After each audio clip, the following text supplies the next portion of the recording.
കിഴുന്ന ബീച്ചിനെ മനോഹരമാക്കാൻ മുഹമ്മദ് സമീൽ കെവിയുടെ കൈകളും. കടൽ തീരത്തെത്തുന്ന പ്ലാസ്റ്റിക് ഉൾപ്പെടെയുള്ള മാലിന്യങ്ങളാണ് ഇദ്ദേഹം വൃത്തിയാക്കുന്നത്. അതും ജോലിക്കിടെ ഇടവേളകളിൽ കിട്ടുന്ന ഇത്തിരി നേരത്ത്. അരമണിക്കൂർ പരിശ്രമത്തിനിടയ്ക്ക് ഒരു ചാക്കിലധികം പ്ലാസ്റ്റിക്കുകൾ കിട്ടിയ ദിനമുണ്ടെന്നും കിഴുന്ന സ്വദേശി മുഹമ്മദ് സമീൽ പറഞ്ഞു. മാലിന്യം സർവത്ര.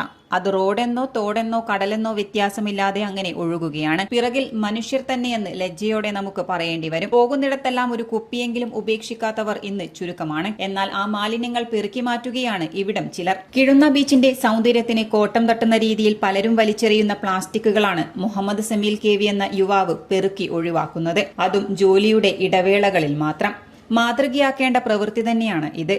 ബാംഗ്ലൂരാണ് ജോലിയെങ്കിലും നാട്ടിലെത്തിയാൽ ആദ്യപടി ഈ വൃത്തിയാക്കൽ തന്നെയെന്ന് മുഹമ്മദ് സമീൽ പറഞ്ഞു. അരമണിക്കൂർ ഇറങ്ങിയാൽ ഒരു ചാക്ക് നിറയെ പ്ലാസ്റ്റിക് വേസ്റ്റ് ഇവിടെ നിന്നും ലഭിക്കും. സഹായികളായി നാട്ടുകാരും ഉണ്ടാകും, ചിലപ്പോൾ ഒറ്റയ്ക്കുമാവും. എന്നിരുന്നാലും സ്വന്തം നാട്ടിലെ സൗന്ദര്യമുള്ള ബീച്ചിനെ അങ്ങനെ നശിപ്പിക്കാൻ സമീൽ സമ്മതിക്കില്ല. പൊതുവെ നല്ല സൈലന്റ് ബീച്ചാണ്. അതെ അതെ അതെ, എന്തുകൊണ്ടും നല്ലൊരു സൈലന്റ് മാത്രമല്ല, ഇവിടെ വൃത്തി, നല്ല വൃത്തിയുള്ള കടപ്പുറം, ഒരു കച്ചറയോ കാര്യങ്ങളോ ഒന്നും ഇല്ലാതെ ഒരു കടപ്പുറം. ശരിക്കും കെയർ ചെയ്ത ഒരുപാട് ആള് വരും. പിന്നെ ആൾക്കാർ വരും. അതെ, എത്രയും ലെങ്ത്തുള്ള ബീച്ച് ഇവിടെ വേറെ. പിന്നെ അങ്ങ് ചേരക്കല്ല് മുതൽ ഇവിടുന്ന് നോക്കി ഐലൻഡ് കാണും. ഐലൻഡാണ് ഇവിടുന്ന് കാണാം. അപ്പൊ നല്ലൊരു വ്യൂ ഉള്ളൊരു ഏരിയ. ധർമ്മടം ഇതല്ലേ, തുരുത്തല്ലേ അത്.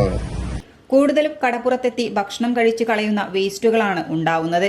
മാത്രവുമല്ല, ആൽക്കഹോൾ കുപ്പികളും യഥേഷ്ടം ലഭിക്കുമെന്നും മുഹമ്മദ് സമീൽ പറഞ്ഞു. ചീളുകൾ കുത്തിക്കയറി അപകടം സംഭവിക്കാതിരിക്കാൻ ആദ്യം തന്നെ അവ ഓരത്തേക്ക് മാറ്റും. പൊട്ടിയ കുറേയധികം കുപ്പികൾ ഇതിനോടകം ഇത്തരത്തിൽ മാറ്റിവെച്ചിട്ടുണ്ട്.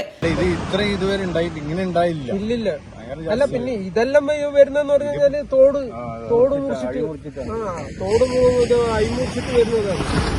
അങ്ങനെയുള്ള കച്ചറയാണ് ഈ കുപ്പിയും കാര്യങ്ങളും. ജസ്റ്റ് ഒരു 50 മീറ്ററിന്റെ വേസ്റ്റാണ് ഇത്. അതെ അതെ, കിടക്കുന്നുണ്ട് ഒരുപാട്. കടൽ കാണാനെത്തുന്നവരോട് ഇദ്ദേഹത്തിന് ഒരഭ്യർത്ഥന മാത്രമേയുള്ളൂ. സൗന്ദര്യം ആസ്വദിക്കാം, കടൽ കാഴ്ചകൾ കാണാം, പക്ഷേ വരും തലമുറയ്ക്ക് അത് മാറ്റിവെക്കണം. കഴിച്ചു ഉപേക്ഷിച്ചവ കൂടെ കൊണ്ടുപോകണം. കാരണം കടലൊന്നും കൊണ്ടുപോകുന്നില്ല, എല്ലാം തീരത്തോട് ചേർത്ത് തന്നെ അത് ഉപേക്ഷിക്കും. ഇനിയെങ്കിലും കണ്ണു തുറക്കണം. City news, Kannur.